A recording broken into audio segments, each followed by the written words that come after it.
Hello students, previous video में मैंने आपको advantages and disadvantages of partnership complete करा दिया था।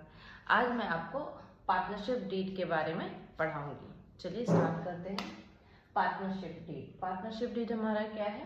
It is a legal documents which is also called as partnership agreement. Partnership deed जो होता है वो कंपलसरी नहीं होता है बट एडवाइजेबल होता है। क्यों एडवाइजेबल होता है? ताकि इन फ्यूचर अगर कोई डिस्प्यूट हो जाए या किसी भी चीज़ को लेके कुछ मिसअंडरस्टैंडिंग हो जाए तो एक एग्रीमेंट में अगर वो इन रिटर्न फॉर्म रहेगा तो वो इजिली सॉर्ट आउट हो सकता है। It outlines terms of business partnership which is between two or more people, obviously क्योंकि partnership means only it's between two or more people। चलिए अब हम कंटेंट पे बढ़ते हैं कि उसके पार्टनरशिप डीड के अंदर क्या क्या कंटेंट आता है। मैंने इसको 3 पार्ट्स में डिवाइड किया है in order to make you understand in more easier and better way। Okay, name of the firm। Partnership documents के अंदर आता है कि फर्म का नेम हम लोग क्या रखना चाहते हैं, मतलब ऐसे नेम जो कि किसी भी रजिस्टर्ड कंपनी या फर्म का ना हो। That name can only be written in partnership. उसी नाम से हम लोग पार्टनरशिप स्टार्ट कर सकते हैं। फॉर एग्जाम्पल अगर हम लोग पार्टनरशिप स्टार्ट करना चाहते हैं एबीसी नेम, लेकिन अगर वो रजिस्टर्ड है in the name of other firm तो वो नेम हमारा नहीं यहाँ पे आ सकता है। ऐसा ही नाम हम लोग दे सकते हैं या ऐसा ही नाम हम लोग स्टार्ट कर सकते हैं जो कि रजिस्टर्ड ना हो। Second, name and address of the partners. जो भी पार्टनर्स के नेम है, जितने भी पार्टनर्स है, जैसे एक्स वाई जेड 3 पार्टनर्स है या ABCD 4 पार्टनर्स हैं, तो उनके name, full details, address and also telephone numbers will also be there. Name, address and telephone number भी पार्टनर्स के सब कुछ उसमें लिखा रहना चाहिए। Name of business proposed to be carried, means किस टाइप का बिजनेस वो लोग पार्टनरशिप में किस टाइप का बिजनेस वो लोग कर रहे हैं। फॉर्म या सीमेंट का कर रहे हैं, स्टील का कर रहे हैं, क्लोथिंग का कर रहे हैं, टॉयज का कर रहे हैं, वॉट एवर बिजनेस, किस टाइप का बिजनेस वो लोग कर रहे हैं वो भी इसके अंदर आएगा। Then salary and commission to be paid.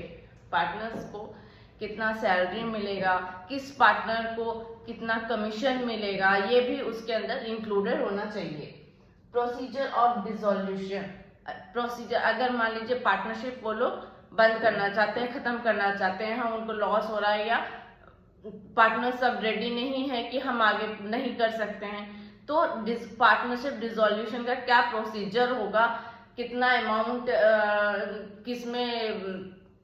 कितना अमाउंट किसमें डिस्ट्रीब्यूट होगा, टाइम ऑफ डिसोल्यूशन, सब कुछ इसके अंदर लिखा रहता है। देन आर्बिट्रेशन क्लॉज, ये लास्ट में बताऊंगी मैं आपको, या आते हैं इस पे। The extent to which partners are taken, मतलब कि जैसे पार्टनरशिप 4 लोगों के अंदर स्टार्ट हुआ है तो उसमें ये भी लिखा रहता है कि और कितने पार्टनर्स हम लोग इन फ्यूचर और कितने पार्टनर्स ऐड कर सकते हैं। एक एक्सटेंड या 5 और कर सकते हैं, या 2 ही रखना है, या 7 रखना है, या 10, ये सब इसमें लिखा रहता है। अगर वो लोग और पार्टनर्स इंक्लूड करना चाहते हैं तो कितना मैक्सिमम करेंगे। Then profit sharing ratio. Profit sharing ratio क्या होगा, या इक्वली डिस्ट्रीब्यूटेड होगा या कैपिटल के अकॉर्डिंग डिस्ट्रीब्यूट होगा। सपोज कि 40 लाख का कैपिटल उन लोगों ने मिलके इन्वेस्ट किया है, जिसमें किसी ने अगर 20 दिया है, किसी ने 10 दिया है, 10 दिया है, ऐसे करके दिया है, या किसी ने बिल्कुल भी नहीं दिया है, किसी ने बहुत कम दिया है, तो उस अकॉर्डिंग प्रॉफिट शेयर होगा। या वॉटेवर कैपिटल वो लोग लाते हैं उससे कोई मैटर नहीं करता, प्रॉफिट होगा तो इक्वली 1-1-1-1 सब में डिस्ट्रीब्यूट होगा। तो किसके अकॉर्डिंग प्रॉफिट डिस्ट्रीब्यूट होगा वो भी लिखा रहता है। Then amount of withdrawal. Amount of withdrawal क्या है? सपोज कीजिए कि किसी पार्टनर को कुछ लिमिट्स की जरूरत है, सपोज 1 लाख की जरूरत है, तो उसमें अमाउंट लिखा रहता है कि आप 1 लाख तक विड्रॉ कर सकते हैं या 2 लाख तक फर्म से विड्रॉ कर सकते हैं, ये लिखा रहता है, एक लिमिट दिया रहता है। Then maintenance of accounts and auditing. किसी भी फर्म में ऑडिटिंग और अकाउंट्स का मेंटेनेंस बहुत कंपलसरी रहता है। तो ये लिखा रहता है कि पार्टनर, किसी एक पार्टनर के द्वारा वो अकाउंट्स मेंटेन किया जाएगा।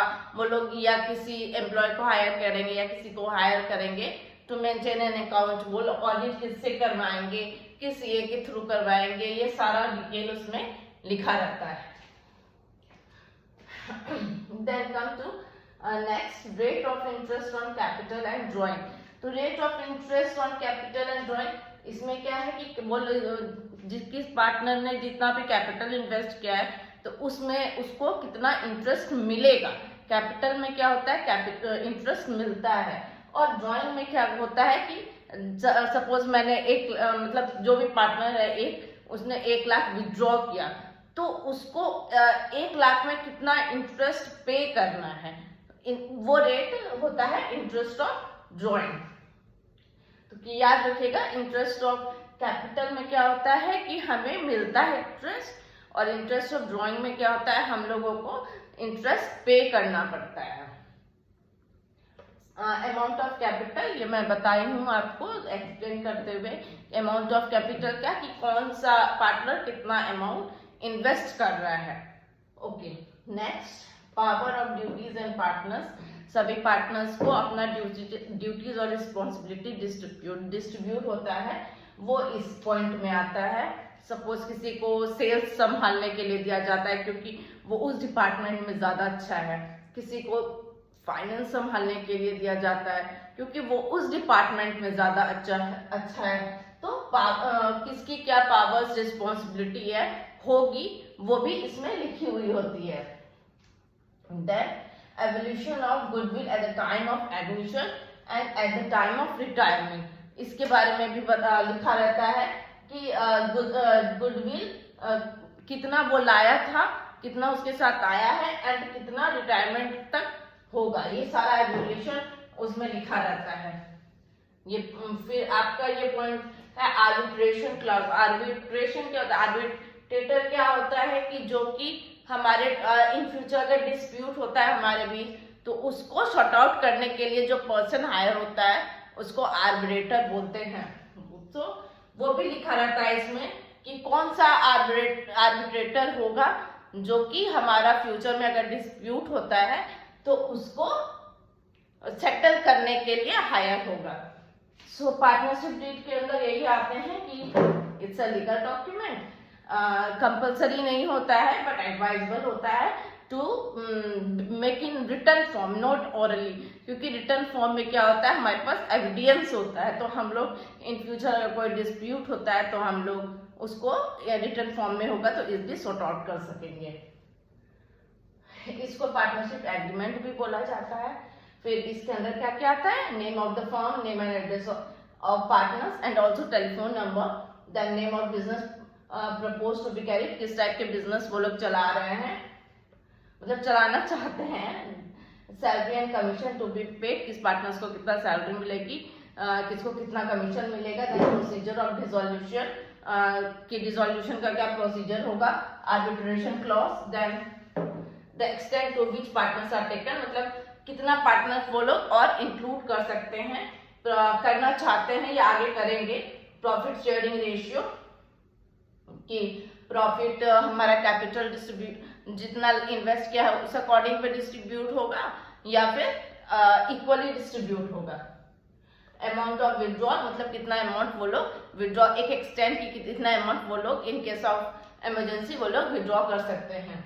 Then maintenance of accounts and auditing, कि कौन अकाउंट संभालेगा और उसका ऑडिट कौन करेगा।